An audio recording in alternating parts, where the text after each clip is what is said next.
കോർഡിനേറ്റർമാരിൽ അവരുടെ പ്രവർത്തനത്തെ പറ്റി എന്തെങ്കിലും സയന്റിഫിക്കായ മാറ്റങ്ങൾ ആവശ്യമുണ്ടെങ്കിൽ അതിനെക്കുറിച്ചുള്ള നിങ്ങളുടെ അഭിപ്രായങ്ങൾ അറിയിക്കാം.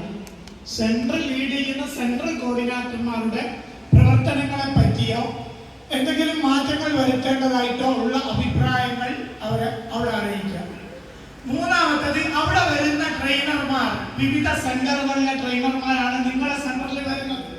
ആ വരുന്ന സമയത്ത് നിങ്ങൾക്ക് ഫീൽ ചെയ്യുന്ന ഒരുപാട് കാര്യങ്ങൾ പല സെന്ററുകളും എന്നെ വിളിച്ച് പറയാറുണ്ട്.